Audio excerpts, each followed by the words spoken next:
Bueno, buenas tardes a todos, bienvenidos. Este curso es por parte de la Corporación Social de Cundinamarca, quien va a adelantar todos estos procesos de capacitación en beneficio pues, de todos sus afiliados y beneficiarios.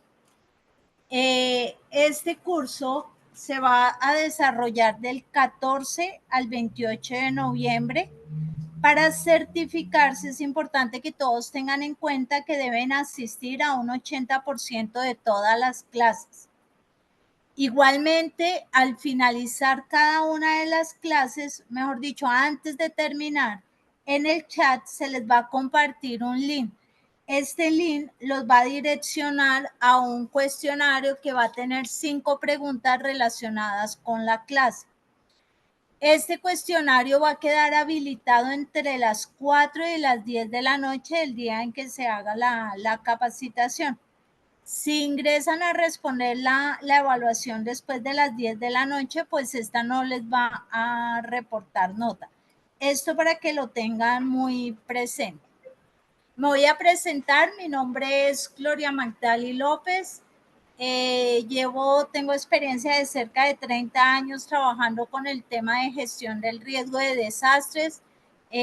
Soy bombero voluntario. También trabajé con el Cuerpo Oficial de Bomberos de Bogotá, con la Dirección de Emergencias de Bogotá, lo que es hoy en día el IDIGER, con la Unidad Nacional de Gestión del Riesgo de Desastres, con Ecopetrol y con varias entidades relacionadas con el tema de gestión de riesgo de desastres. Entonces, en lo que les pueda colaborar, con muchísimo gusto. Antes de iniciar, es importante tener presente pues, que la capacitación virtual es un poco difícil en el sentido en que reduce la interacción y esa interacción es clave para poder desarrollar el proceso. Entonces, yo les pido que estén atentos, yo voy a hacer preguntas, me gusta la participación. Si necesitan abrir su micrófono e intervenir cuando esté ahí, háganlo o levanten la mano para que puedan desarrollar cualquier pregunta o contar algún caso o algo que ustedes consideren importante, ¿sí? Donde estoy está lloviendo bastante duro, entonces espero pues también que estén muy atentos, dado que eso reduce un poco el sonido. Entonces, voy a compartir pantalla para que iniciemos. Discúlpame, ¿cuántas personas tenemos conectadas?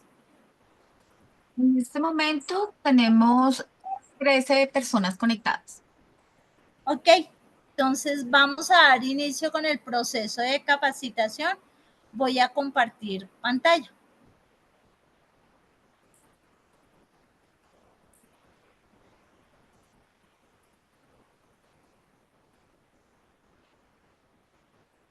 ¿Me indican, por favor, si están viendo mi pantalla?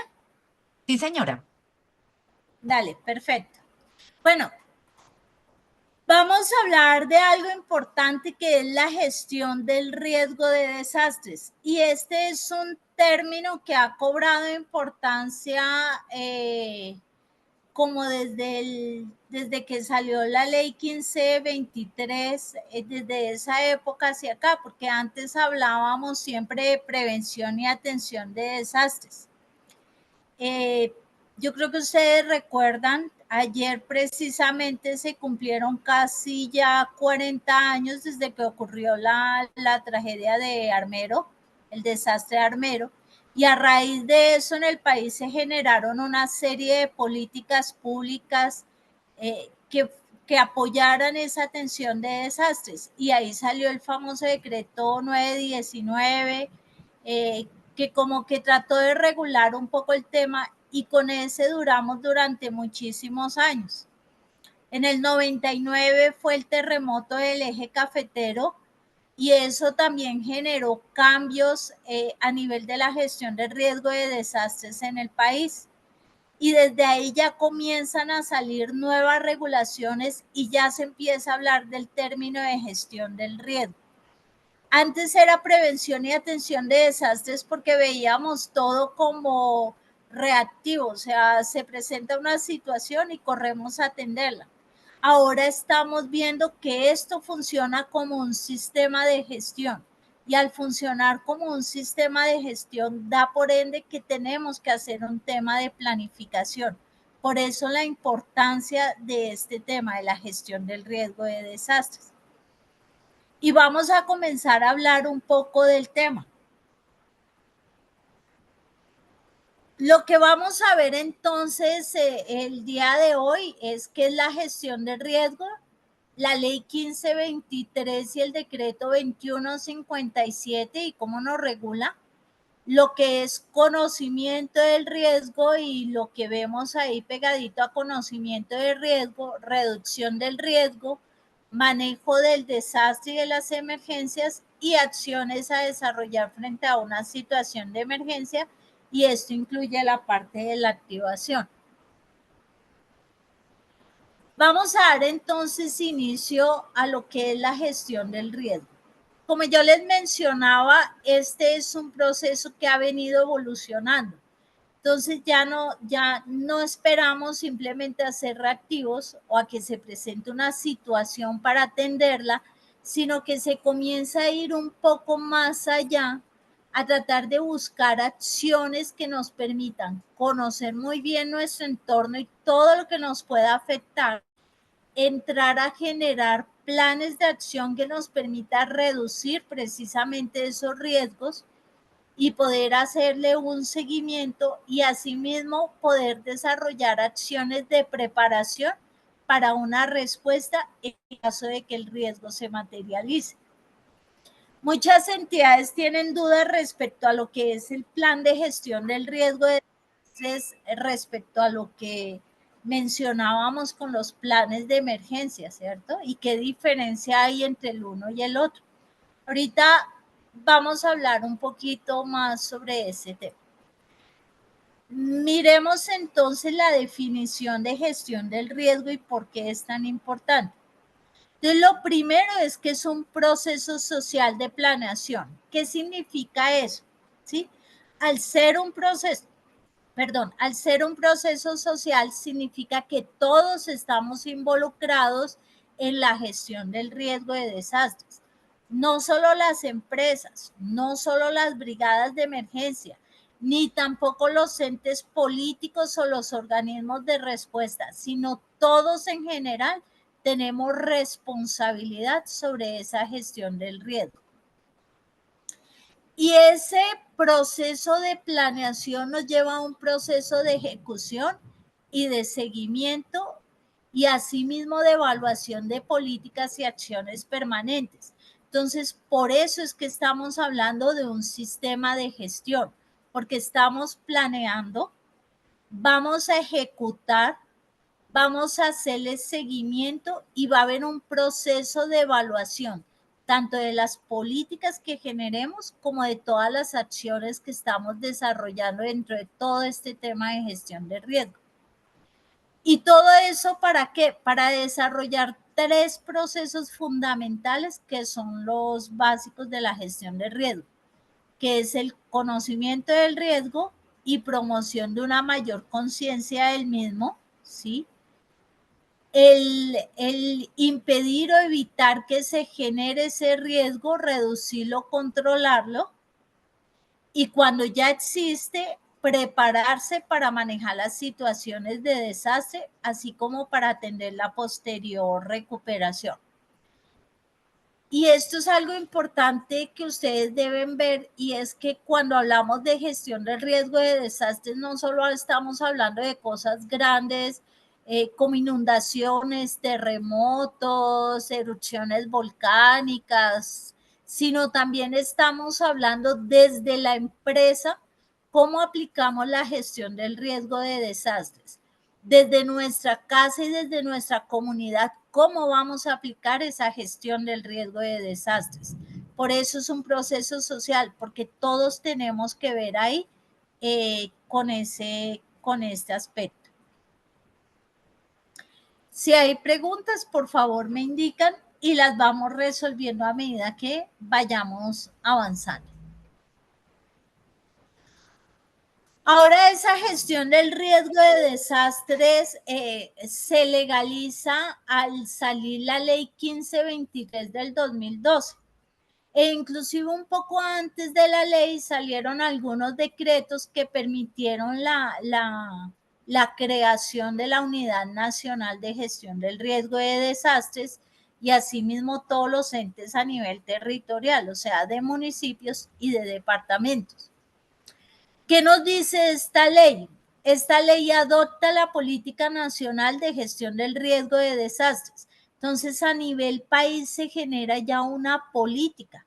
La ventaja de tener políticas es que las políticas son de largo plazo, o sea, no las puede cambiar el gobernador de turno, sino son de largo plazo y nos ayudan a generar que haya cumplimiento de estas normas. Y establece el Sistema Nacional de Gestión del Riesgo de Desastres y dicta una serie de disposiciones. Entonces acá ya todas las entidades entran a formar parte de ese sistema nacional y es porque cuando se presenta una situación tenemos que entrar a actuar como sistema. Llámese distrital, llámese departamental o llámese nacional. Eso depende también de la afectación o del incidente que se presente. Y aquí hay algo importante para que vayamos pensando cuando se hacen las activaciones y es la importancia de articular con los organismos de respuesta que nos van a responder, ya sea en nuestra empresa o en nuestra casa. Para este caso, pues vamos a hablar específicamente de las empresas y de cómo debemos entonces generar la gestión de riesgo de desastres al interior de las empresas y cómo nosotros nos vamos a ir articulando con todas las entidades. Bien, siguiendo un poco con el tema, esa ley tiene el artículo 42 y ese artículo 42 obliga a las entidades públicas, ¿sí? En el caso de ustedes, y privadas que puedan generar riesgos a sus áreas de influencia y las obliga a diseñar e implementar las medidas de reducción del riesgo y planes de emergencia y contingencia que serán de obligatorio cumplimiento. ¿Qué quiere decir esto? Que todas las entidades públicas y aquellas entidades privadas que puedan generar riesgo a terceros o riesgos grandes a su interior, ejemplo, riesgos por aglomeraciones de público, estamos hablando de parques de diversiones, de coliseos, de estadios, de todo este tipo de restaurantes grandes, de todo este tipo de escenarios, obras grandes de construcción, empresas que manejan productos, materiales peligrosos, la industria petrolera, todas obras mayores, todas estas entidades tienen por obligación que desarrollar este proceso. Y para aclarar un poco cómo se hace ese proceso, pues se sacó el decreto 2157 del 2017. ¿Y qué hace ese decreto? Ese decreto reglamenta precisamente ese artículo 42 y por él se adoptan todas las directrices generales para la elaboración del plan de gestión de riesgo de desastres de las entidades públicas y privadas en el marco precisamente de ese artículo 42.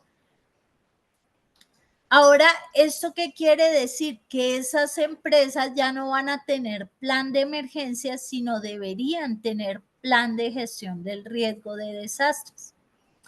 Y es porque el plan de gestión del riesgo va a dar mayor información y les va a generar un proceso de planificación más fuerte que les permita atender cualquier situación de riesgo que pueda tener la empresa. Y ese plan se divide en los 3 procesos que tiene la gestión de riesgo. Entonces, no se les olvide los procesos. El primer proceso, conocimiento del riesgo. Luego tenemos el proceso de reducción del riesgo y por último el proceso de manejo del desastre. ¿Sí? ¿Hasta ahí alguna pregunta? Si tienen claro de dónde sale esa obligatoriedad del plan de gestión del riesgo de desastres para las entidades públicas y privadas.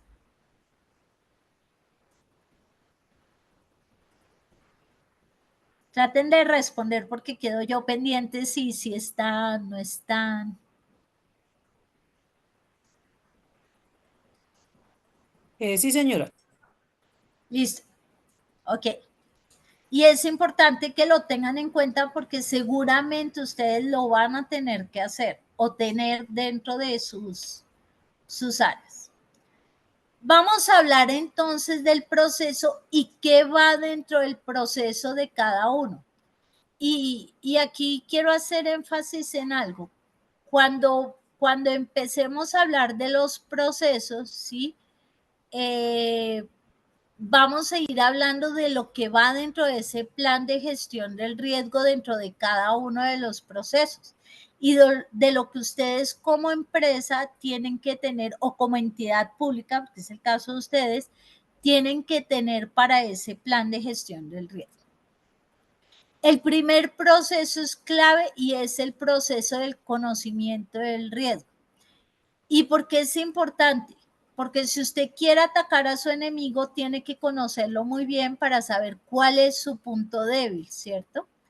Y en este caso, conocer el riesgo es fundamental. Con cada uno de los procesos van a ver una imagen que es de un mismo accidente.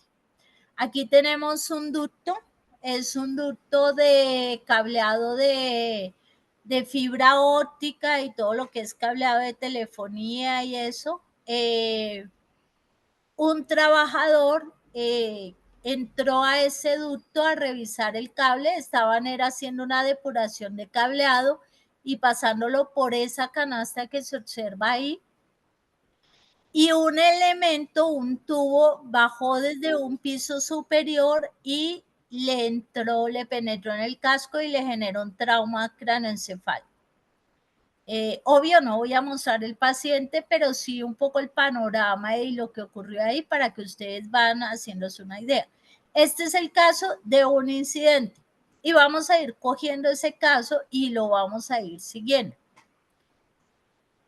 Tenemos entonces el proceso de conocimiento del riesgo. Perdón, voy a hacer un paréntesis antes y es que cuando yo hablo de incidente, me refiero a emergencias, accidentes, casi accidentes o desastres.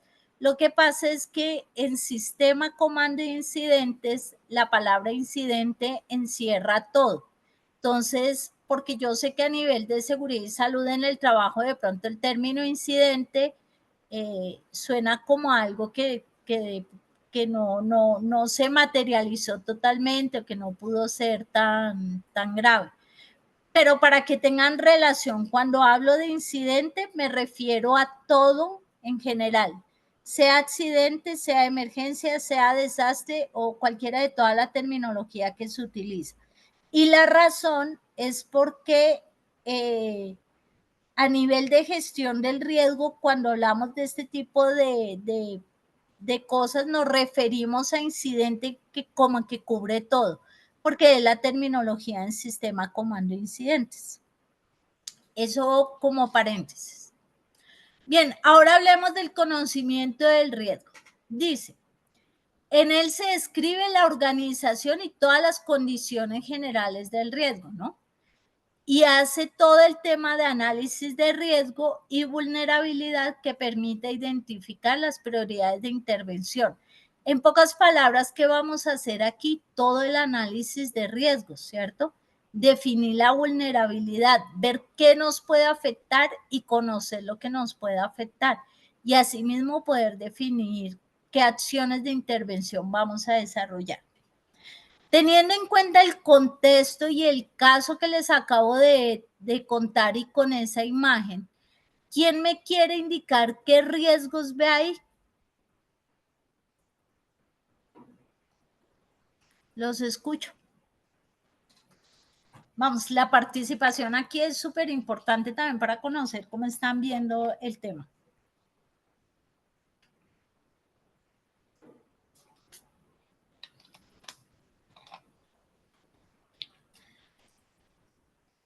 Si tú quieres, la persona que me está ayudando, se me fue el nombre. Dayana. Dayana. Tenemos, Dayana, tú tenemos puedes, A Maritza Riveros en el chat. Ella dice que es riesgo eléctrico. dice que es ¿qué? Perdóname. Riesgo eléctrico, dice Maritza Riveros. Y Ok. Javier Durán, riesgo vendaval. Aquí con esta imagen que están viendo, hablo de la imagen que está ahí.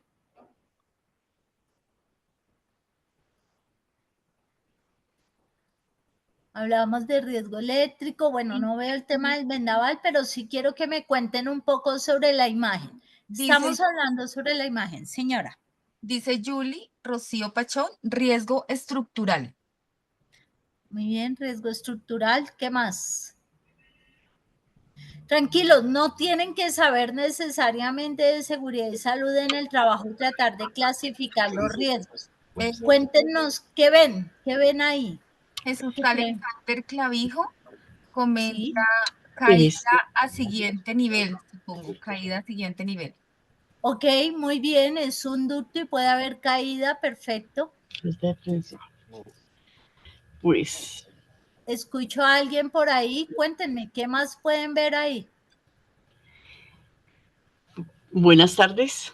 Sí, Es decir, creo que a lo que está el comentario es que la prevención es muy importante de ese señor que ocasiona de pronto por la misma no haber tenido la prevención, entonces es esa inseguridad que hubo también en él y de los que manejan ese riesgo. ok, muy bien. Ahora quiero que hagan un ejercicio ustedes y conozcan el riesgo, ¿sí? No vamos a pensar todavía en la víctima, sino conozcamos el riesgo, o sea, miremos más allá. ¿Qué estamos observando? Una serie de cableado en desorden, ¿sí? Efectivamente es un ducto, o sea, de ahí para abajo no sabemos cuántos pisos puede haber. Bueno, esto fue en un piso segundo, en un segundo piso, pero de ahí para arriba venían como 6 pisos más. Identifiquen todo lo que pueda generar. El conocimiento del riesgo es ver qué puede llegar a pasar, ¿sí? O sea, ustedes, no sé si han hecho este ejercicio cuando se van de fiesta, se van a tomar alguito, de rumba, chévere, entran a un sitio, a una discoteca, a un bar, a un local. ¿Cuántos de ustedes empiezan a analizar los riesgos que puedan haber en el sitio y que los puedan poner en peligro a ustedes? ¿Alguno lo hace? Yo creo que ninguno me va a decir qué tan aburrida, que fueron a tomar un trago y los pongo a evaluar riesgos. Es importante empezar a mirar eso. Entonces yo entro a un sitio y digo, uy, esto aquí ni extintores veo, no veo una salida de emergencia.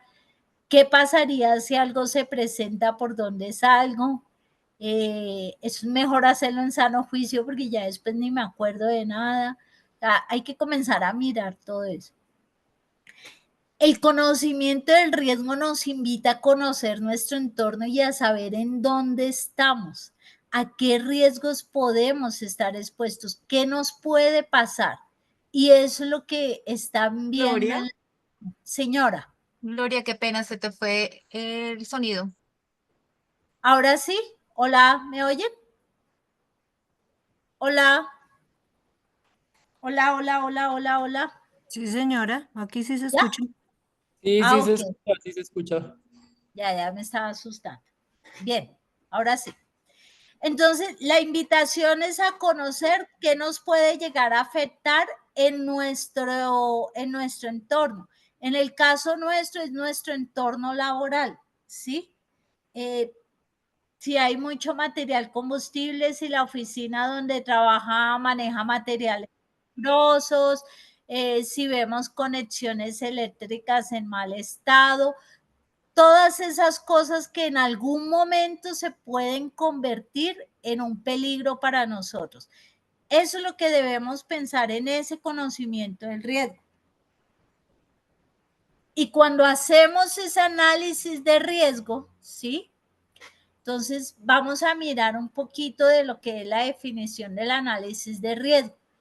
Y nos dice que es un conjunto de procedimientos cualitativos o cuantitativos. ¿Qué significa esto? Que nosotros podemos analizar el riesgo cualitativamente.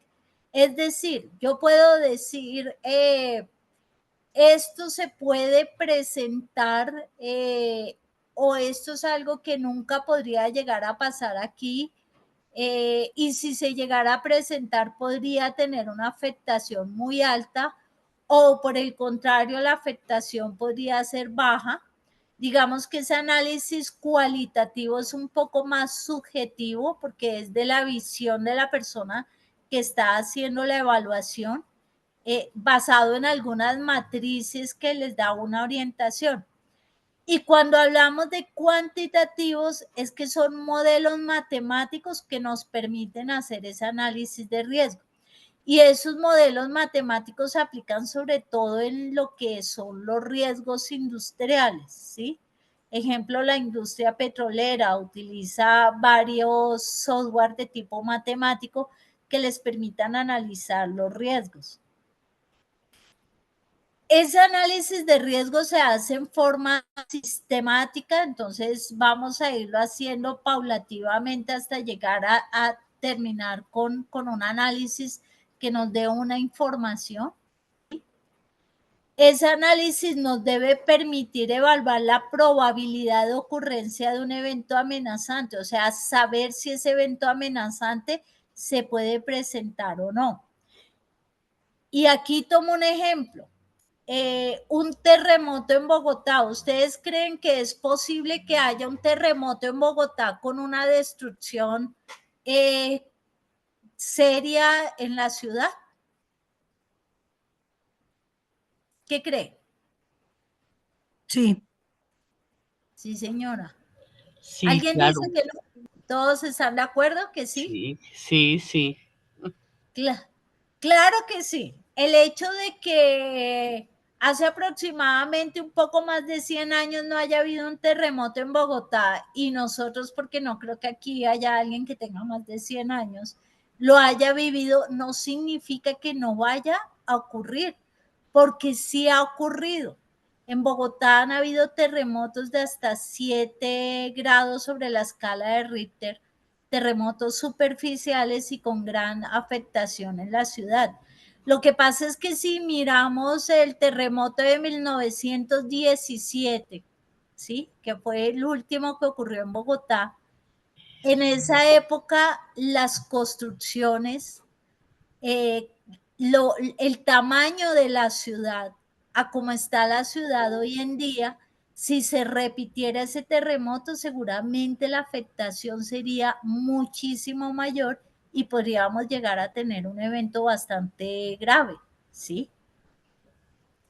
A eso va el tema de la probabilidad. ¿Puede ocurrir? Sí, puede ocurrir. ¿Cuándo? No lo sabemos, pero es una probabilidad con la cual nosotros tenemos que entrar a jugar y a saber que existe. Y ahorita vamos a hablar un poco de terremotos para ver dónde está la vulnerabilidad y dónde está la exposición. Bien. Y esa misma probabilidad de ocurrencia nos da unas consecuencias sobre unos elementos que son vulnerables. Y entonces vamos a mirar acá este dibujito. ¿Qué están observando ahí? ¿Qué ven? Señor, te escucho. Te escucho, se cortó. El deslizamiento de terreno. Ok, muy bien, estamos viendo un movimiento en masa, ¿sí? Que ocurre mucho en Bogotá y en muchas ciudades acá del país. Vemos una vivienda ubicada en la parte de arriba que está como tambaleando, otra vivienda ya abajo afectada, ¿sí? y estamos viendo pues un fenómeno que se presenta mucho en el país. ¿Cuál es la amenaza ahí? ¿Quién me dice? Arriésguense, tranquilos, ya vamos a ver qué es una amenaza, pero mientras definimos cuál creen que sea la amenaza ahí. Sí, se va a derribar todo. Pues Señor, ¿sí? ¿El deslizamiento?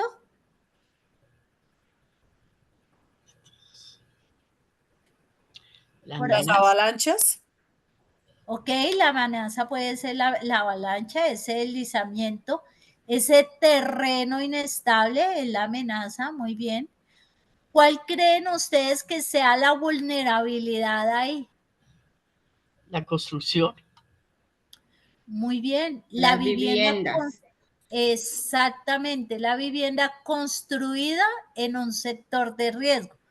Esa es la vulnerabilidad. La casa sola no es vulnerable, pero la casa construida en una zona de deslizamiento sí es vulnerable.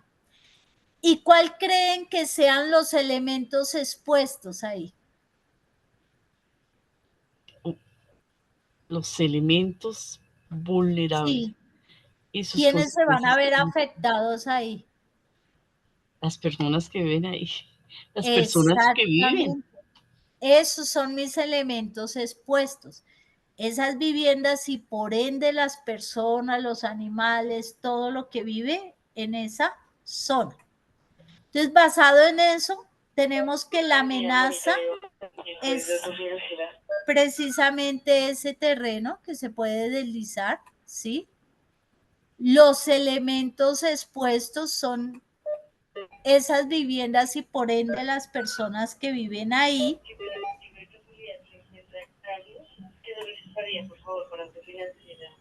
Y la vulnerabilidad es precisamente la ubicación de esos elementos en una zona de alto riesgo. Eso es lo que nos hace vulnerables. Ahora sí, miremoslas un poco mejor. Entonces, arranquemos con la amenaza, ¿sí? Y la amenaza es ese peligro latente que un evento físico de origen natural o causado o inducido por la acción humana. Y aquí voy a algo, ¿será que las inundaciones, ejemplo, la inundación que pasó la semana pasada en la autopista norte, es un evento natural o es un evento inducido por la acción humana? ¿Qué piensan?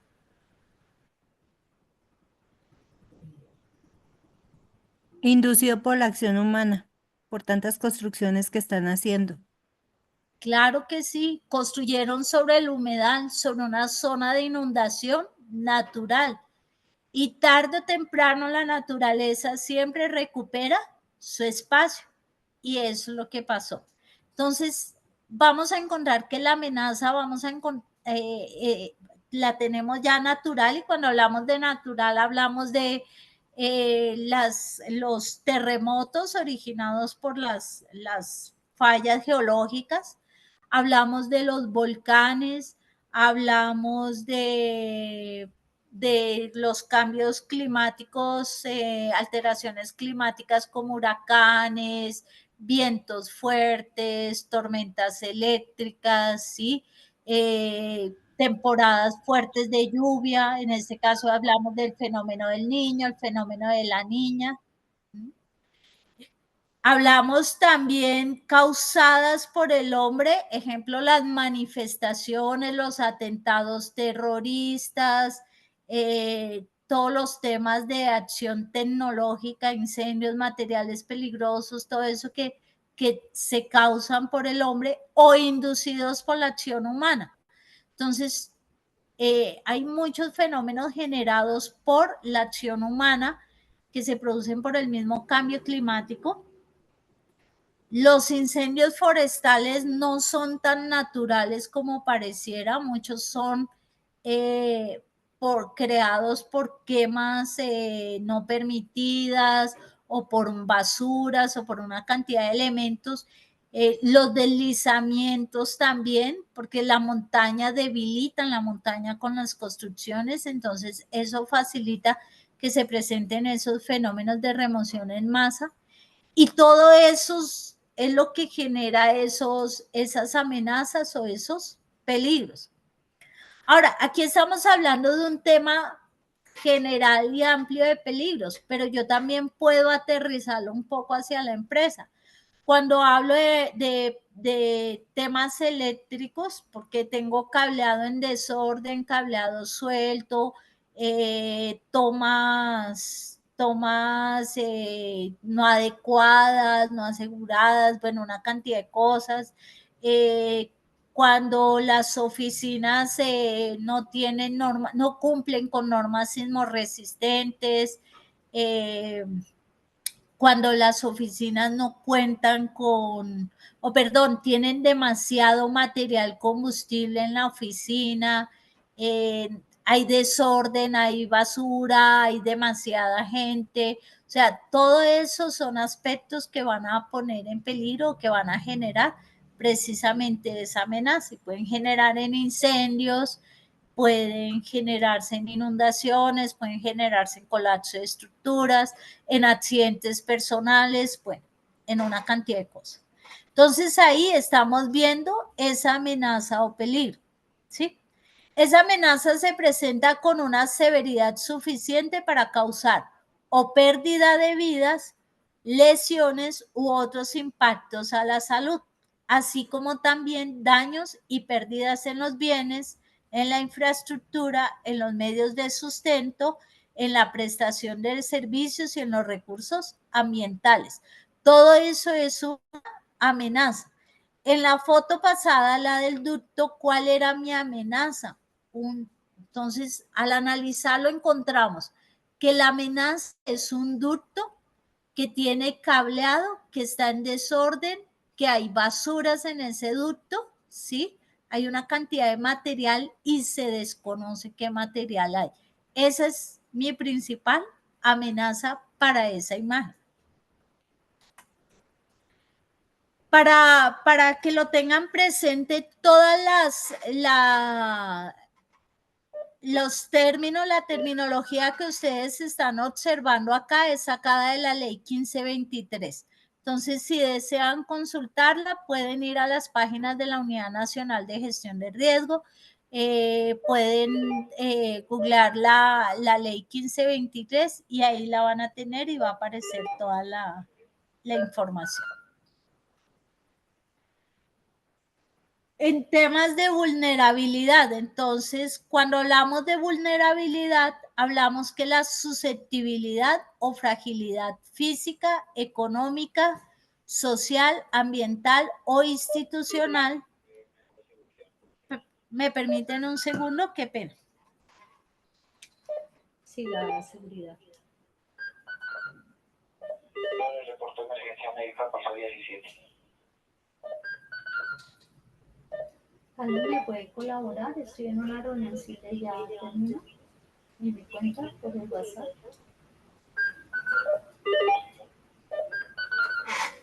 Ok.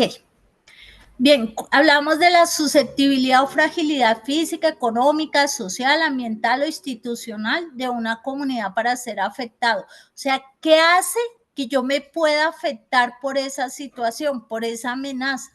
O de sufrir todos los efectos adversos en caso de que un evento físico peligroso se llegue a presentar. Vamos entonces a mirar el tema del terremoto. La amenaza es el terremoto, ¿cierto? Sabemos que Bogotá está rodeada de fallas geológicas que nos pueden generar un terremoto.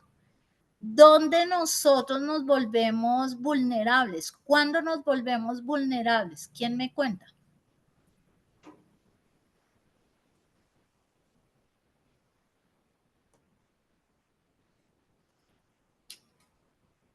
A ver, ¿quién me cuenta cuándo nos volvemos vulnerables? Con un terremoto.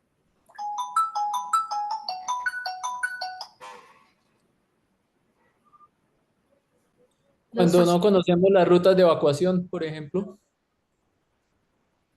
Muy bien, no conocer las rutas de evacuación nos hace vulnerables, sí señor. ¿Qué más? El tipo de construcción. Perfecto, también el tipo de construcción nos hace vulnerables. Es diferente la persona que está en una construcción sismo resistente a una persona que de pronto está ocupando una construcción que se ha ido levantando en forma informal, que no sabemos qué antecedentes tenga. Exactamente. ¿Qué más? La ubicación del terreno. Muy bien, la ubicación es diferente si ocurre ese terremoto y estoy en unos suelos más firmes, así vivo en zonas de ladera o sobre zonas de relleno que aumentan las condiciones. En el caso de Bogotá, que está afectando la construcción de los cerros, en los cerros, casi en los cerros, entonces eso afecta también a la misma ciudad, o sea, ya el centro, afecta todo. Sí, señora, tal cual, así es. Todos esos temas nos hacen vulnerables y por eso hacía la comparación del terremoto en 1917 a un terremoto ocurrido en esta fecha, ¿sí? Y es precisamente los sistemas constructivos. Hay barrios donde los sistemas constructivos fueron totalmente informales. Si ustedes recuerdan el terremoto, porque fue un terremoto, lo que pasa es que no, la afectación fue muy bajita, el del 17 de agosto del año pasado, donde lo que se cayeron fueron fachadas, ¿sí? Ahí uno empieza a evaluar cómo están nuestros sistemas constructivos. Empiezan a evaluar cosas como si salir a la calle es bueno o no, ¿sí? Y eso también nos hace vulnerables. ¿Qué tanto conozco de la construcción? Y si mi punto de encuentro, en caso de un sismo, requiere que tenga que pasar por el lado de una serie de construcciones que puede que no estén tan bien como el edificio donde nosotros estamos. Entonces, todo eso es lo que nos hace vulnerables. ¿Qué nos hace vulnerables? Lo que decía el compañero, no conocer las rutas de evacuación. ¿Cuántos no hay que al momento del simulacro se van, dicen, ay, otra vez? Lo toman más como algo para hacer desorden, van chateando por el celular, van molestando, no van poniendo atención.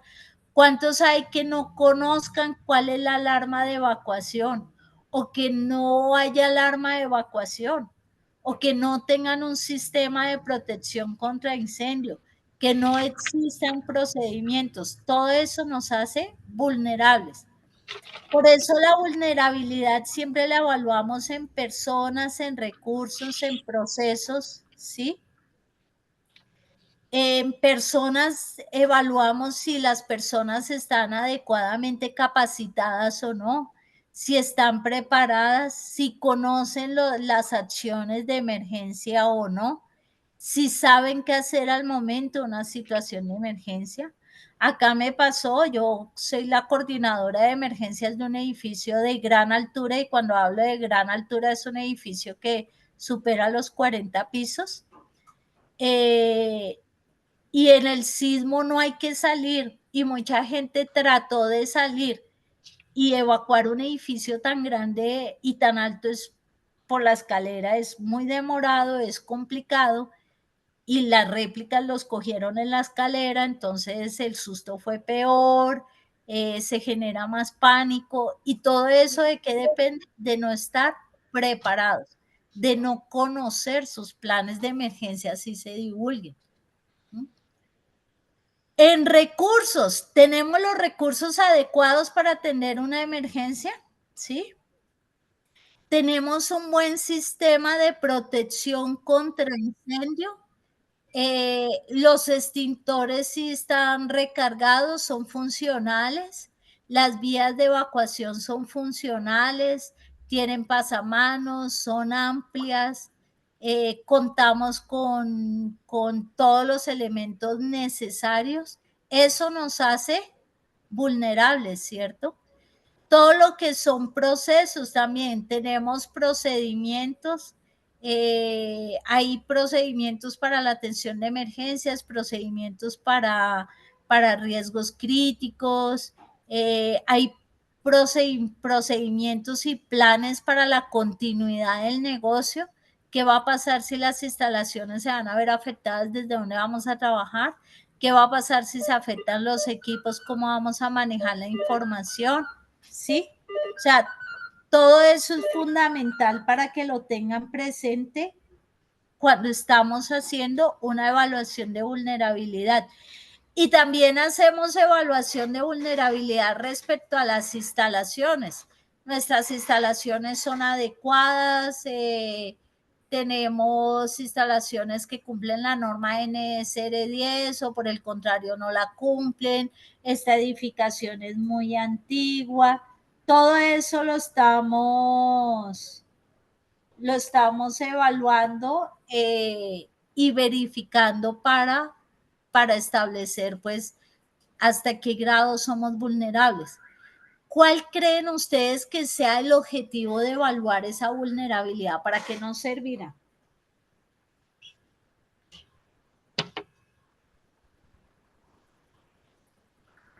Para prevenir más incidentes. ¿Para qué? Prevenir más incidentes. Para la seguridad. Para las acciones que se van a realizar. Muy bien, para prevenir y para las acciones que vamos a desarrollar. ¿A qué debemos atacar?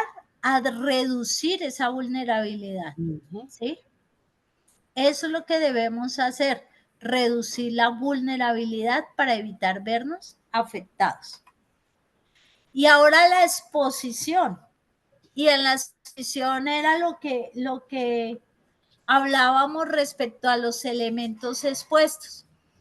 Y se refiere a la presencia de personas, medios de subsistencia, servicios ambientales, recursos económicos y sociales, bienes culturales, infraestructura que por su localización se puedan ver afectados por la manifestación de una amenaza. ¿Por qué es importante la exposición y a veces la dejamos pasar de largo en los análisis? Porque es que la exposición me va a permitir establecer cuántas personas puedo yo llegar a tener afectadas en el momento en que se llega a materializar un evento. Un ejemplo, un estudio tomando un terremoto en Bogotá estableció que podría llegar a tener poco más de 50,000 personas atrapadas bajo colapso estructural. Es una cifra altísima, ¿no?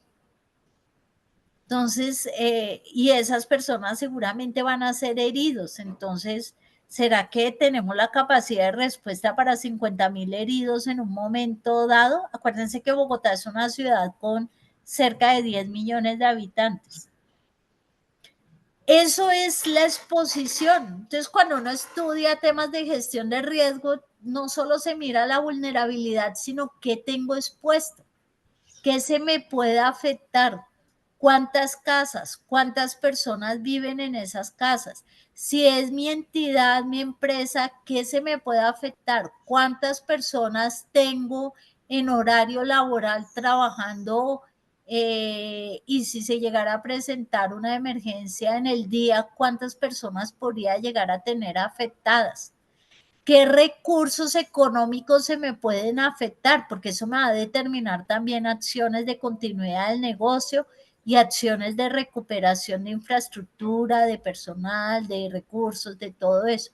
Entonces, des en cuenta que todo eso es lo que tenemos que entrar a evaluar. ¿Cómo se pueden afectar los medios de subsistencia si ocurre un incendio en la empresa donde trabajo, en la entidad? Y se quema la infraestructura, entonces a todo el mundo lo van a sacar a vacaciones. Ese proceso de recuperación va a conllevar que se terminen algunos contratos. Acuérdense lo que pasó con el COVID, ¿cierto? Y en el COVID, cuando hablábamos de exposición, hablábamos de que todos estábamos expuestos. Y eso generó una afectación muy fuerte en temas económicos, muy fuerte en medios de subsistencia, en temas hospitalarios, en temas ambientales, en temas sociales, porque hubo inclusive afectación en salud mental y una cantidad de cosas.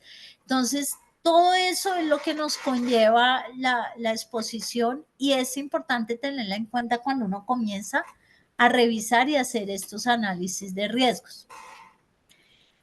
Finalmente, ¿cómo determino ese análisis de riesgos? Pues hago el cruce de la amenaza, ¿sí? Y ese cruce de la amenaza determino si es probable, posible, es inminente. ¿Cómo hago esa evaluación? Hay muchísimas metodologías. Este ejemplo que están viendo aquí es de una metodología que se llama la de colores y me saca unos rombitos, pero puede haber muchas metodologías también para utilizar. Hay un análisis de vulnerabilidad donde está en personas, en recursos, en sistemas. Para esta metodología, otras pueden evaluarme otros aspectos de vulnerabilidad, ¿sí? Y finalmente ese cruce entre la amenaza y la vulnerabilidad me va a determinar el riesgo.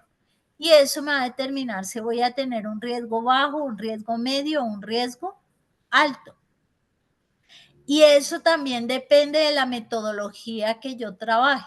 Esta metodología, por ejemplo, la vulnerabilidad sí tiene una calificación. Entonces uno le va dando la calificación de acuerdo a si contiene el aspecto, si está cubierto a medias o si no tiene nada, entonces te va dando una calificación. Pero cada metodología pues tiene su manejo y en ese caso pues son libres.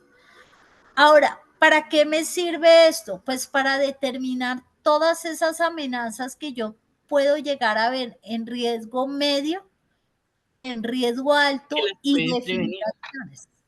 Exactamente. Y entonces voy a comenzar a tomar acciones. Aquí hay unos ejemplos: incendios estructurales, trabajo en tanques de agua, intoxicación por alimentos, inundaciones, revueltas, azonadas, derrame de sustancias peligrosas, pero ustedes pueden tener cantidad de amenazas ahí. Y ahora entramos a la segunda parte, que es la reducción del riesgo. Entonces, dense en cuenta, ya conocí mi riesgo, ¿sí? Ya establecí en qué soy vulnerable, qué población tengo expuesta y finalmente qué calificación de riesgo voy a tener. Una vez conozco ese riesgo, tengo que entrar a reducirlo. Y vamos nuevamente a la imagen. ¿Están viendo la imagen? Es el mismo ducto que ustedes vieron ahora, ¿sí? ¿Qué observan de especial ahí? No lo entiendo. ¿Vacío? ¿Y ven una plataforma en madera? ¿Sí la alcanzan a ver al fondo? Sí, yo la veo. Ok. ¿Qué más ven en el cableado? ¿Qué otra característica ven del cableado?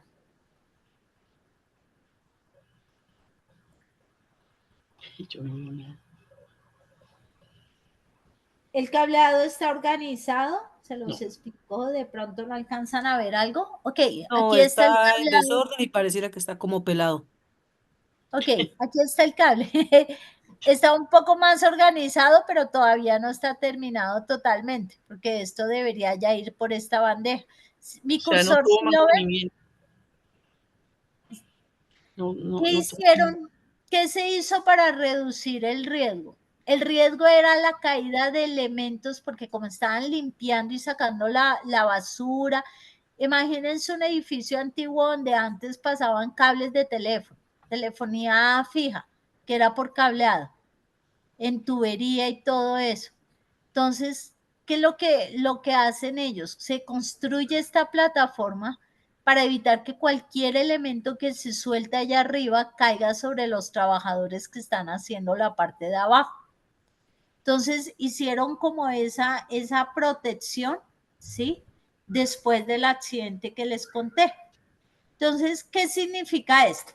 Que un proceso de reducción del riesgo, ahí vamos a identificar todas las acciones que se pueden planear y desarrollar para reducir el riesgo y reducir esa vulnerabilidad de la organización, ¿sí?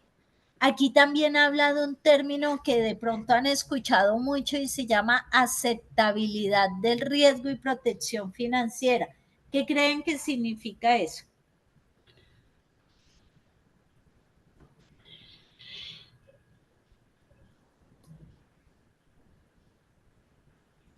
¿Qué creen? Cuando uno habla de aceptabilidad del riesgo, ¿qué creen que es? ¿Que se reconoce que existe Hay un un riesgo. riesgo? Sí, casi, sí señora, va por ahí, muy bien. ¿Qué ocurre? Yo tengo unos riesgos, ¿sí? Y yo puedo determinar, un ejemplo, el riesgo de azonadas. Y para ese riesgo, para las azonadas que me dio un riesgo medio alto, entonces yo determino que voy a seguir algunas acciones. Entonces, una de mis acciones va a ser ponerle protección a las oficinas cada vez que tenga conocimiento de manifestaciones. Pero resulta que un día hicieron una manifestación y no tenían conocimiento y rayaron todas las paredes y rompieron todos los vidrios. Cuando hablamos de aceptabilidad del riesgo, es ese riesgo que no logro controlar, ¿sí? O que de pronto las medidas de control son tan supremamente altas que es difícil desarrollarlas. Y en ese caso, entonces yo hablo de protección financiera y de asegurar el riesgo. Y aquí entran las pólizas. Ahora yo les hago una pregunta. ¿Cuántos tienen asegurada su vivienda? No les pregunto el carro, los que tengan carro, porque la mayoría asegura el carro. Pero ¿cuántos tienen asegurada su vivienda? Por lo menos yo no la tengo. No. Y es porque la cultura de asegurar aquí no es muy poca. Ahora, imagínense que volviera a ocurrir una helada como la que ocurrió hace unos años, la granizada que rompió tejas, inundó casas. Ustedes dicen, bueno, ahora se le incendia la casa, ahora necesito ayuda. Pues lo que le va a dar el gobierno es una colchoneta, unas cobijas y unas ollas. Y eso sí se las da. Y eso sí se las da y pare de contar, no les va a dar nada más. Y de pronto en un vendaval le dará algunas tejas de esas tejas que son bien económicas, ¿sí? Cuando usted asegura su vivienda, si a usted le llega a pasar eso, usted va a tener la posibilidad de recuperar las cosas que tenía. Mientras tanto, no. Y eso, hay un ejemplo aquí. Cuando pasó el huracán por Providencia, el comandante de bomberos de Providencia me contaba peleando que él tenía una casa gigantesca y toda la casa la destruyó el huracán. Y estaba peleando porque la casa que le dieron, la que le hicieron, es una casa pequeñita. Entonces yo le decía a él, es que eso es lo que se da como ayuda del gobierno. Usted no le van a volver a dar su casa de 4 pisos con el televisor, la nevera, los muebles, todo lo que tenía, porque no va a pasar ni aquí en Colombia ni en ninguna parte del mundo. La gente parte de que usted debe tener asegurado y al tener asegurado, ahí va a recuperar sus bienes. Eso anecdótico aquí, pero para que tengan presente la importancia de la protección financiera. Y entonces, ¿qué tendríamos nosotros en nuestro plan de gestión del riesgo cuando hablamos de todo el tema de reducción de riesgo? Que vamos a enlistar todas las acciones que tenemos que desarrollar para reducir ese riesgo. Y a esas acciones les vamos a generar un plan, o sea, las vamos como a convertir en una especie de proyecto y les vamos a dar una asignación presupuestal. Hay cosas que no se van a poder hacer de un día para otro porque son muy costosas, ¿sí? Hay acciones que sí podemos desarrollar a corto plazo, hay acciones que de pronto podemos desarrollar a mediano o a largo plazo. Lo importante es comenzar a planear esas acciones y establecerlas. Por lo general, esta planeación la hacemos a 10 años, donde el largo plazo es 10 años. ¿Ven la diferencia? Esta es la diferencia particular entre un plan de emergencias y un plan de gestión de riesgo. En el plan de emergencia yo hablo de incendio y pongo acciones de mejora, sí, corregir el cableado eléctrico, y ahí me quedo. En el plan de gestión de riesgo tengo que convertir eso en un proyecto, planearlo, asignarle presupuesto y definir las acciones que se van a desarrollar a corto, mediano o largo plazo. Eso es lo que marca la diferencia y eso, por eso la exigencia con el decreto, porque esto es lo que realmente nos va a permitir reducir el riesgo, ¿sí? En el ejemplo que ustedes están viendo ahí, habla de un proceso de seguimiento y mantenimiento al sistema de protección contra incendio. Ahí estás en proceso, pero ya se cerró. Habla de un tema de cambiar todas las ventanas. Ya les dije, este es un edificio de gran altura.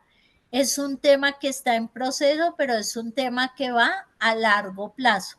Ya se han cambiado por ahí el 30% de la ventanería, pero pues falta porque ya son ventanas que tienen muchos años, la intemperie, todo, y el riesgo de caída pues ya se va haciendo más alto.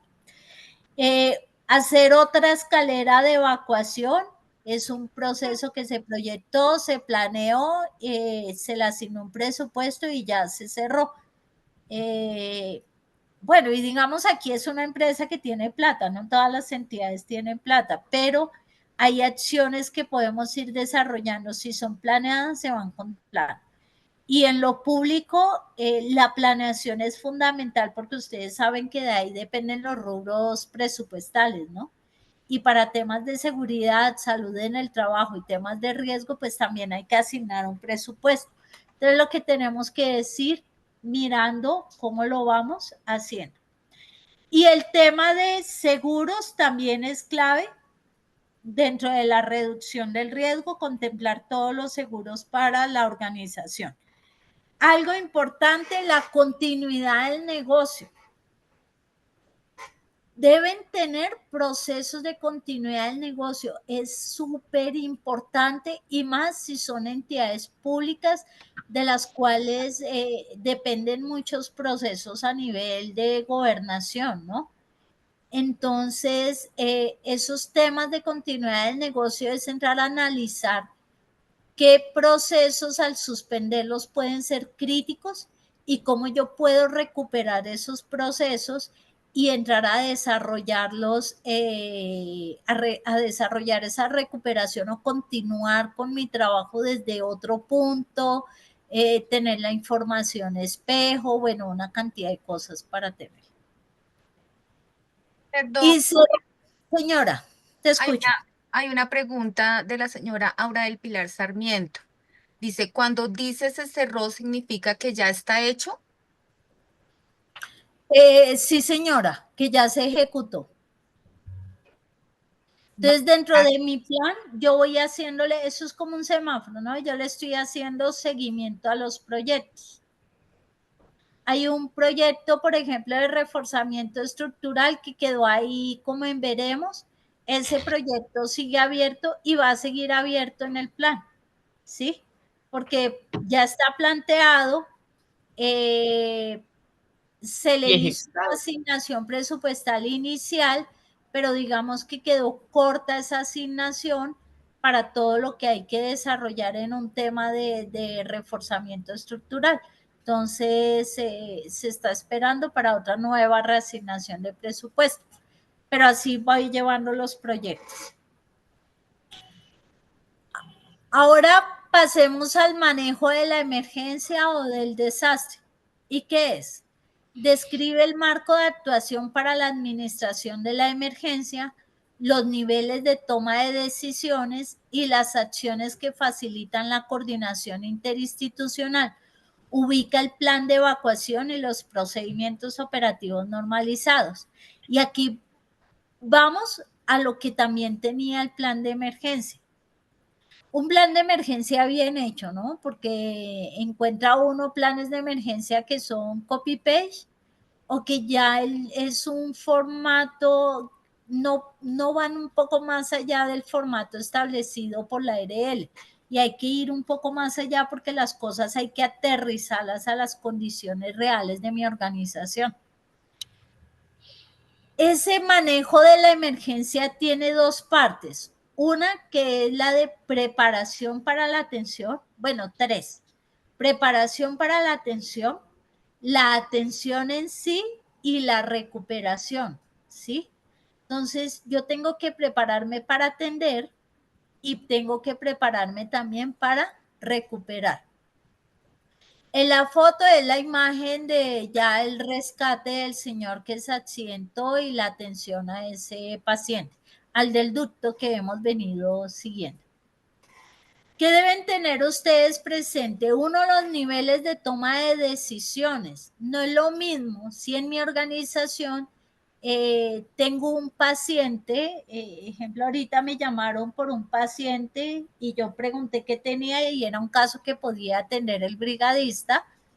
Entonces, no es lo mismo la atención que pueda dar con los recursos propios de la entidad, con mi brigada, y que puedo cerrar ahí mismo el caso, así llegar a tener un incidente donde tuviera que activar bomberos, por ejemplo, otro organismo de respuesta, donde ya requiere un nivel de toma de decisiones un poco mayor, o a un incidente donde se me genera una afectación compleja que implica que tengo que activar un comité de crisis, que tengo que irme a un plan de continuidad de negocio, donde requiere un nivel de toma de decisiones estratégico, donde voy a necesitar varios organismos de respuesta, donde seguramente la atención va a tardar muchísimas horas, ¿sí? Inclusive días. Entonces, establecer esos niveles de toma de decisión, esos niveles de emergencia, me va a permitir mirar cómo nos vamos a organizar, ¿sí? ¿Quién va a hacer qué? ¿Con qué recursos? ¿Sí? ¿En qué momento debo solicitar apoyo o ayuda cuando supere ese nivel? Todo lo que tiene que ver con acciones de coordinación interinstitucional, y ahorita vamos a hablar algo importante de las entidades de respuesta, también debo tenerlo dentro de ese plan. Ubicar todo mi plan de evacuación, indicar cuál es el sistema de alarma, cómo se activa la alarma, cómo activo la respuesta de la brigada, cómo nos activamos todos para hacer una respuesta, las rutas de evacuación, los puntos de encuentro, cuándo evacuar, cuándo no evacuar. Acuérdense que no todos los incidentes generan evacuación. Eso depende de la evaluación que hagamos del incidente, ¿sí?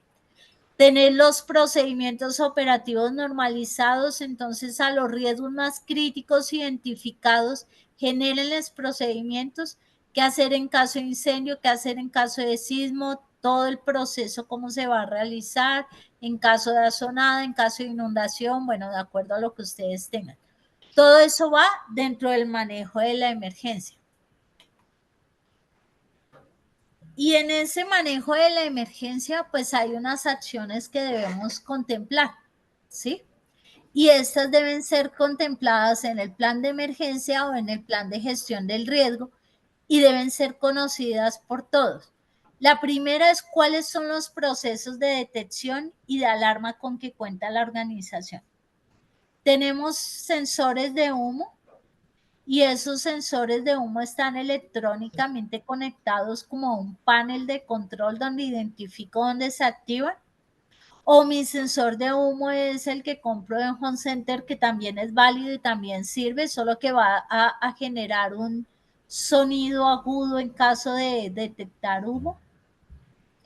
Tenemos un sistema de alarma. El sistema de alarma es automático, es decir, se activa solo cuando se activa unos sensores de humo o se identifica que hay una situación de incendio, o tiene que ir alguien y activarlo, y si alguien tiene que activarlo, ¿cómo hacemos que ese sistema de activación de alarma sea prueba de sustos? Ejemplo, alguien tiene que ir a activar la alarma de evacuación en caso de un sismo y resulta que tembló y la persona que tenía que activar la alarma ya va corriendo por la 7ª carrera arriba porque se asustó. Entonces, todo eso es lo que tenemos que comenzar a evaluar, ¿sí? Nuestro sistema de alarma suena en todo el edificio, es claro, si da instrucciones, las instrucciones son coherentes, son claras, la gente entiende qué significa, si hay que evacuar, si hay que esperar, todo eso lo debemos tener contemplado acá. Los procesos de evacuación, entonces, ¿cuándo evacuamos? ¿Cuándo no evacuar? Si tengo algún proceso particular de evacuación, ejemplo, en caso de incendio, solo evacúo el piso incendiado y empiezo a evacuar los pisos superiores, o la evacuación es general, si en sismo evacúo o no evacúo, cómo evacúo personas con movilidad reducida, ¿sí? Utilizo o no utilizo los ascensores. Y quiero dejarles aquí un comentario, y es que el ascensor no se utiliza para el personal normal, pero para incendios de edificios de gran altura sí se utilizan los ascensores para el personal de respuesta o el descenso de personas con movilidad reducida. Imagínense bajar 48 pisos en muletas, embarazada, un adulto mayor, pues va a retrasar todo el proceso de evacuación y va a ser complicado. O un bombero subir con todo el equipo 48 pisos, pues cuando llega arriba ya llega a que le pongan oxígeno porque ya no va a poder atender. Entonces, esos son procedimientos particulares que se tienen. En temas de organización y administración, entonces, ¿cómo estamos organizados? Trabajamos bajo esquemas de sistema comando de incidentes. ¿Qué es eso?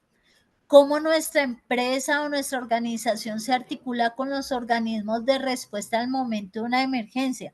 ¿Será que los dejo actuar solos? ¿Será que tengo responsabilidad dentro de la toma de decisiones? O sea, todo eso debe quedar claro ahí en esos esquemas de respuesta.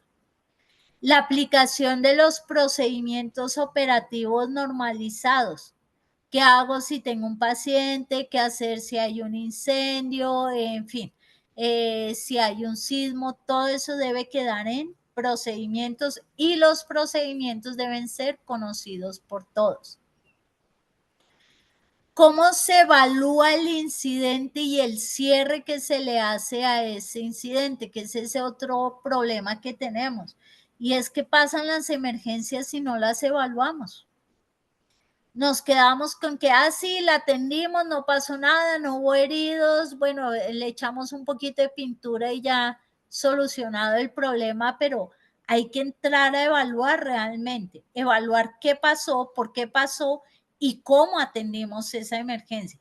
Y si hay cosas para mejorar en ese tema de atención. Y hacer el debido cierre. ¿Qué significa eso? Documentar muy bien la emergencia, cómo se va a documentar, en qué formatos.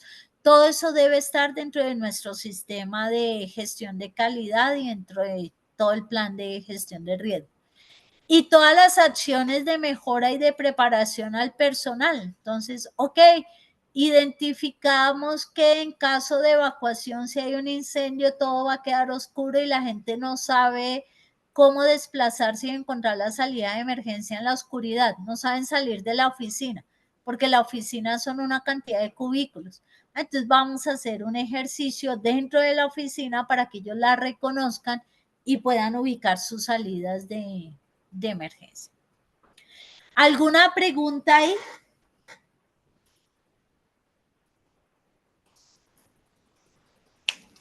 Sí, tengo una pregunta en cuestión de las instituciones educativas, especialmente de las sedes de cada institución. De acuerdo a esto, se supone que hay que organizar un plan de emergencias, de gestión de riesgo. Sí, ¿Cómo señor. ¿quiénes serían los encargados de realizar este plan como tal?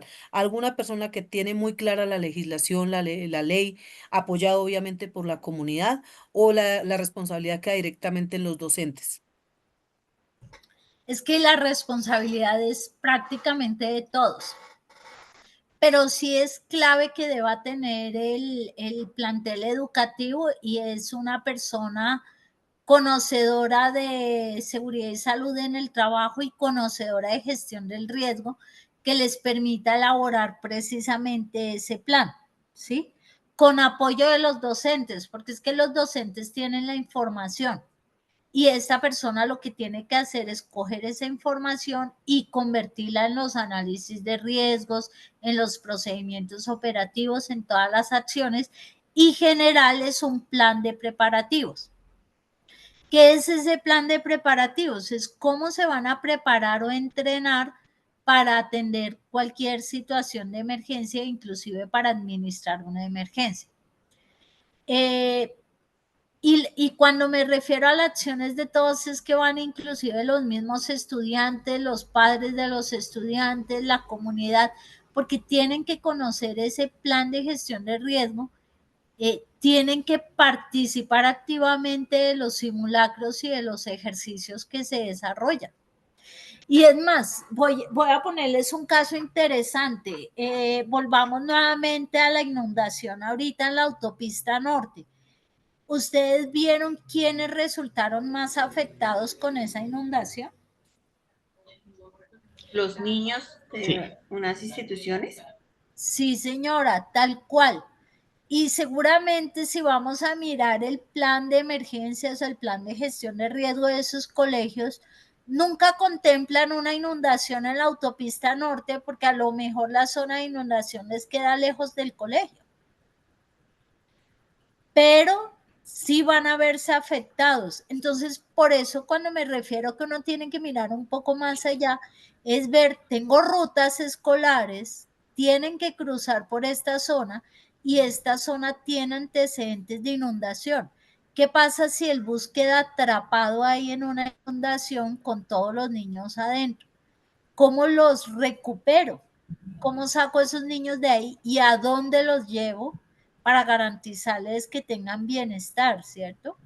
Entonces ahí es donde comienzan a salir las acciones y a pensar, no, pero yo puedo hacer un convenio ya con otro colegio que queda, qué sé yo, por Chapinero, para poder albergar los niños y sacarlos y entonces pido apoyo a bomberos o a las entidades para sacar los niños hasta donde no está inundado y tengo un plan B con una empresa de transporte que me puede recoger los niños en ese punto y llevarlos al otro colegio donde les van a dar las condiciones de bienestar que necesitan mientras baja el agua o mientras los padres los pueden recoger. Estoy hablando en borrador, ¿no? Se me ocurre ahorita, pero eso nos lleva a... Eso es un plan de gestión de riesgo, o sea, pensar eso. Hay una metodología de análisis de riesgo que se llama el what if. O sea, ¿qué pasaría si? Entonces debo pensar, ¿qué pasaría si estoy en mi oficina y tiembla duro? ¿Qué pasaría si ese temblor es tan fuerte que hay un terremoto y yo estoy en mi oficina, pero mis hijos están en el colegio, mi esposo está en el trabajo, mi mamá está en la casa? ¿Eso qué nos va a permitir pensar? Miércoles, ¿y ahora qué haría? No, tengo que pensar con mi familia rápidamente en un punto de encuentro. Exacto. Alguien cercano tiene que ir a recoger los niños, si tengo niños. Tengo que decirle a mis hijos que en caso que los saquen, me esperen en tal punto. Porque imagínense el caos que hay. Se va la luz, no va a haber teléfono, se va el servicio de agua, muchos puentes seguramente van a caer, a lo mejor ustedes van a llegar a sus casas a pie. Seguramente el tema de los puntos de encuentro y registrarse en el punto de encuentro no va a servir para nada, porque después de que usted salga de la oficina, usted no va a esperar en un punto de encuentro a que lo registre. Usted va a salir corriendo a su casa a ver qué le pasó a su familia. Entonces, ahí es donde empezamos a mirar más allá.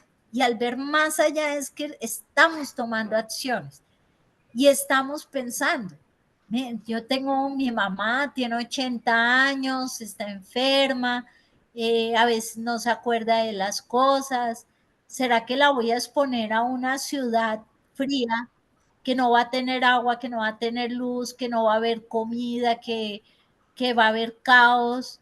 O más bien tengo un plan B y yo ya sé, mi tía que vive en otra ciudad o algo, y yo ya sé cómo sacarla de la ciudad y llevarla allá. O sea, esas cosas me ayudan a tomar. Lo mismo pasa con los colegios, lo mismo pasa con las organizaciones. Creo que me extendí en esa respuesta.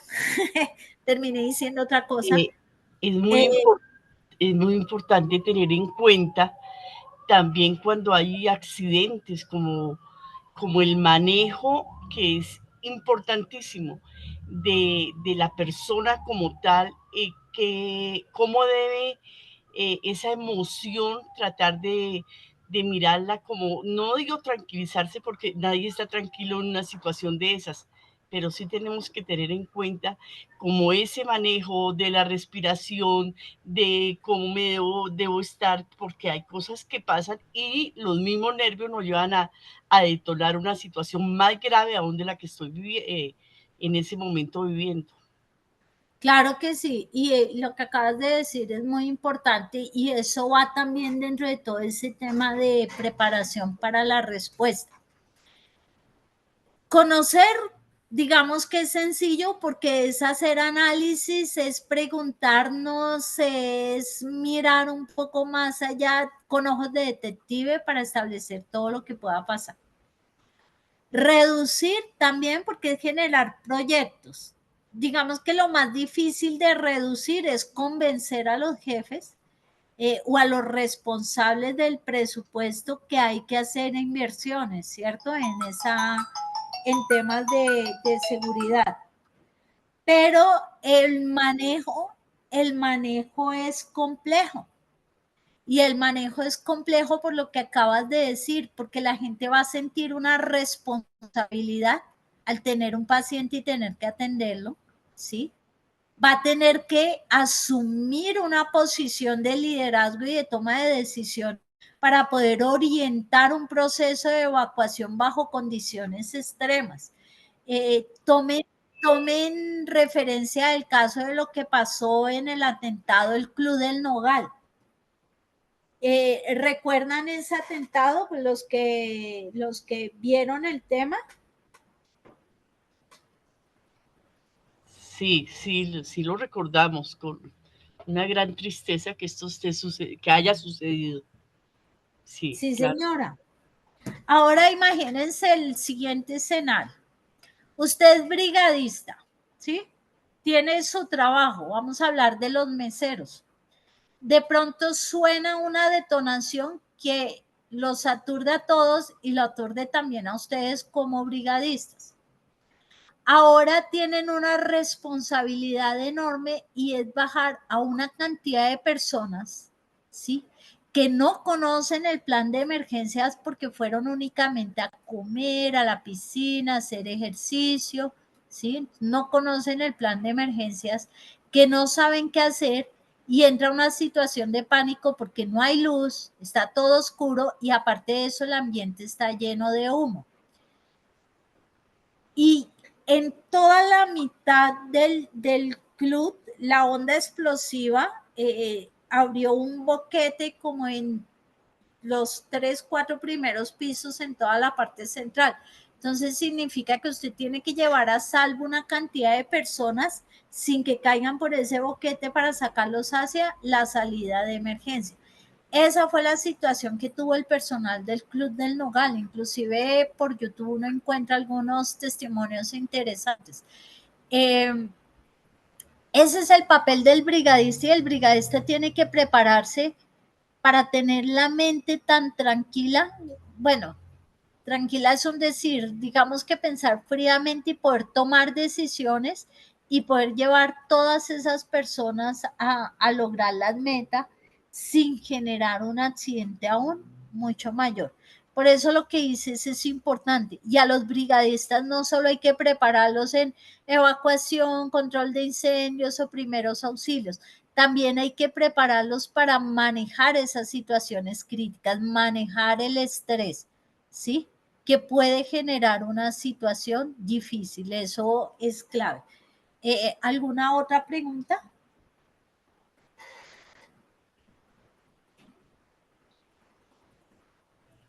Importantísimo que en Bogotá hubiera, es decir, esos puntos de encuentro que fueran fijos, porque nosotros estamos acostumbrados, sí, en familia, si no llega a suceder algo, el punto de encuentro nuestro, por ejemplo, es acá en el Liceo Hermano Miguel de la Salle, pero a nivel zona ya como tal, deberíamos de que nos preparáramos más para una emergencia grande, porque no estamos exentos de que no suceda. Y que nosotros también recibamos como esa fortaleza, lo que estamos hablando, de seguridad, de concentración y de mucha tranquilidad, aunque es muy difícil, pero sí, si nosotros estamos como líderes, así nos duela, tenemos que asumir una responsabilidad como es esa. Tal cual, sí señora, sí debe ser. Y es parte de la preparación, ¿no? Bien, ¿alguna otra pregunta o vamos al punto siguiente?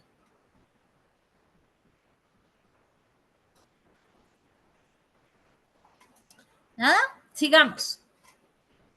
Vamos entonces a hablar de los sistemas de notificación de emergencias, pero acá vamos a hablar del sistema de notificación hacia afuera, o sea, hacia las entidades. No vamos a hablar del que manejamos internamente, porque eso ya lo van a tocar en otros temas. Entonces, aquí hay unas preguntas claves. La primera, ¿saben a qué número llamar en caso de emergencia? ¿Sí la tienen clara?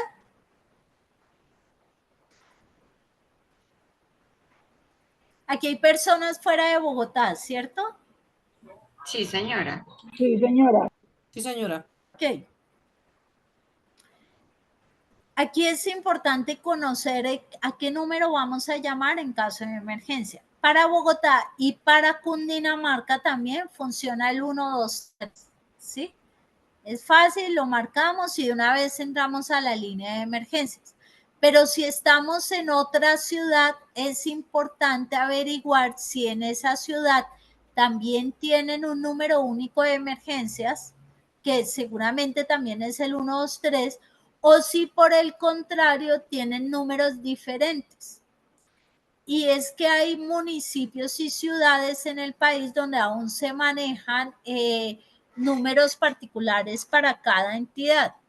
Ejemplo, para llamar a la Cruz Roja era el 132, para llamar a la policía era el 112, para llamar a los bomberos era el 119.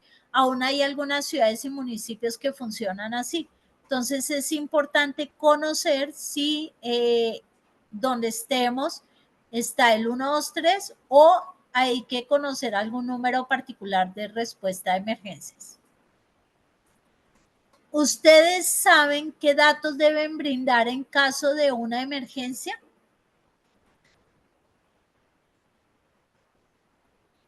A ver, se presenta un incidente, ¿qué información dan? Una emergencia.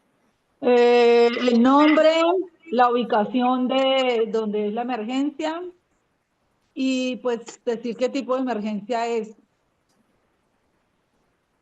Ok, muy bien. ¿Quién más? Otra cosa aparte de lo que ella ya dijo que informaría.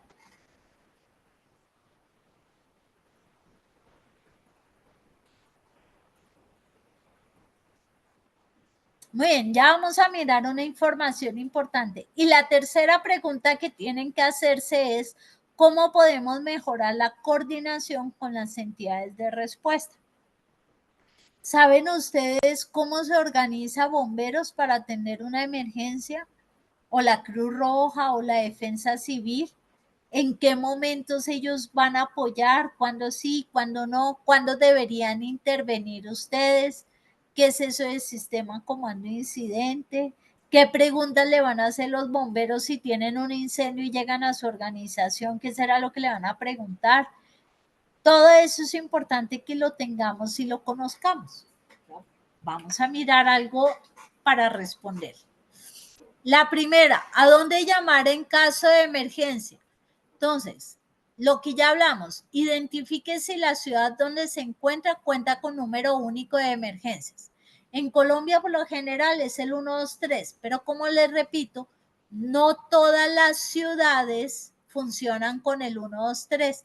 Algunas ciudades funcionan con números diferentes, pero por lo general ya en Antioquia, en el Valle, en Cundinamarca, en varios departamentos ya está adoptado el 123. En caso contrario, cuente con un directorio de las entidades de emergencia. Entonces es importante que nuestros planes tengan ese directorio de entidades. Es más, ya cuando comencemos a hacer el acercamiento hacia las entidades, ya vamos a poder tener, aparte de teléfono, referencias de nombres, de cargos, de ubicación y de cosas que son necesarias para poder entrar a atender una situación. Lo segundo que deben tener en cuenta son los datos que deben brindar en caso de una emergencia. Entonces, lo primero importante, cálmense. Para dar la información, tienen que estar calmados. Si están muy nerviosos, pásenle el teléfono a alguien que esté un poco más calmado. ¿Por qué? Porque es clave toda la información que le da al operador que está al otro lado para que lo puedan ayudar.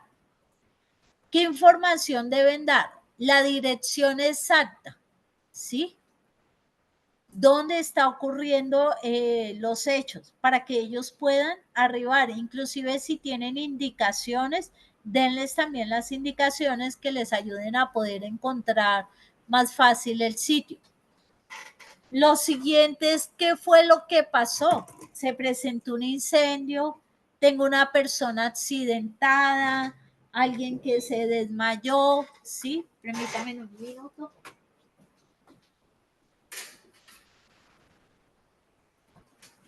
Esa información es clave también para que la puedan dar. ¿Qué personas afectadas? ¿Cuántos afectados tuvieron? ¿Qué tienen o qué presentan esas personas afectadas? Si hay presencia de algún material peligroso en el sitio. Si es posible que el incidente que se les esté presentando en su organización pueda afectar la comunidad externa. También orienten a los organismos de respuesta respecto a la ruta y el acceso hacia la empresa y cualquier otra información que pueda llegar a ser clave respecto a todo lo que está ocurriendo. Esto que va a permitir que los organismos de respuesta se puedan organizar y puedan responder adecuadamente al incidente que ustedes están presentando. ¿Y cómo podemos, por último, mejorar la coordinación con las entidades? Debemos hacer acciones de acercamiento previas con los organismos de respuesta. Y entonces acá les pregunto, ¿ustedes conocen cuál es la estación de bomberos más cercana al edificio donde trabajan?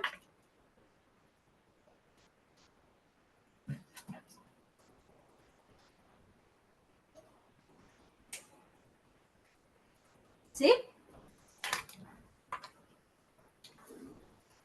¿Sí conocen las estaciones cercanas? ¿Saben qué estación los atiende?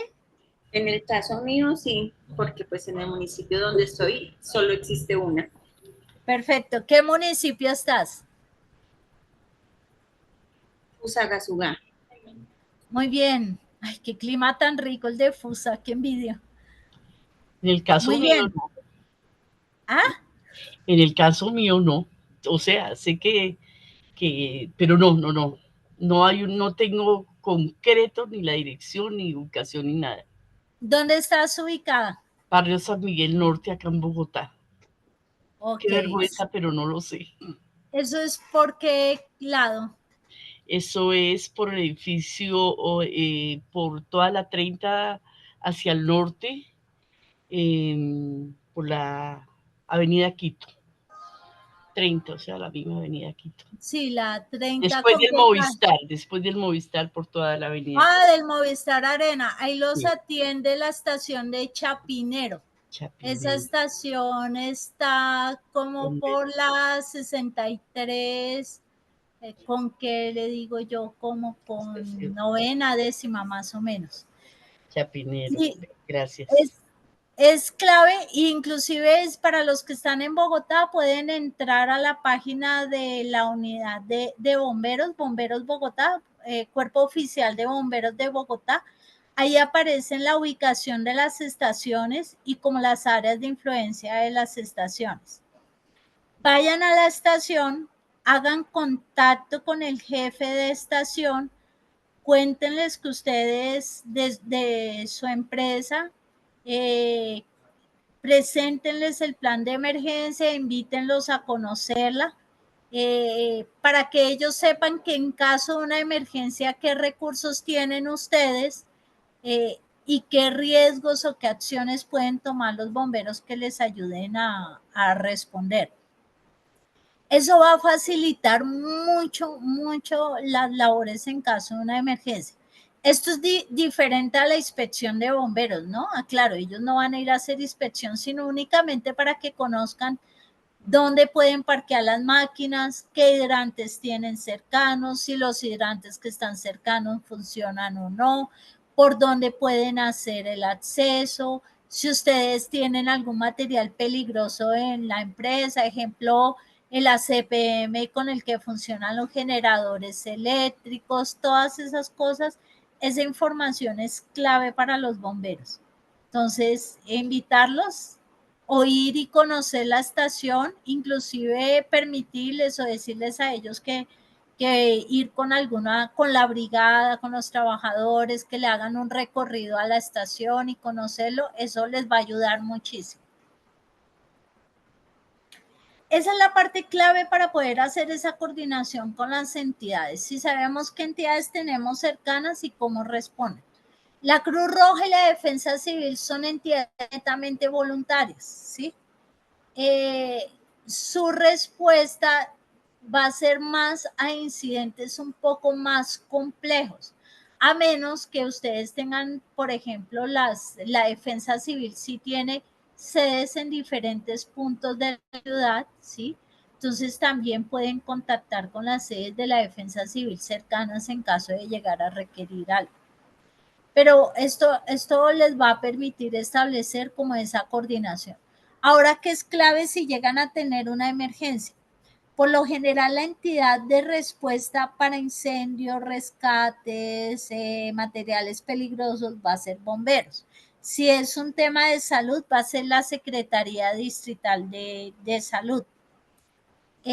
Siempre, y esto ténganlo claro, debe haber alguien de la organización, o sea, de la entidad, en el puesto de comando que instale bomberos o que instale la Secretaría de Salud o el IDIGER, o coordinar directamente con la persona que llegue si estamos hablando de un solo recurso, ejemplo, una sola ambulancia, porque va a haber información importante que les van a solicitar. Entonces, poder brindarles a ellos esa información de primera mano, ejemplo, dónde quedan las acometidas eléctricas, cómo funcionan los sistemas de protección contra incendios si los tienen, alguna configuración arquitectónica dentro de la estructura que necesiten saber si de pronto tienen un accidente, un incendio, algo así, antecedentes de alguna persona lesionada, o sea, tiene que haber información que les puedan suministrar. Entonces, por eso clave que haya alguien ahí. Y con esto terminamos un poco el tema que traíamos para el día de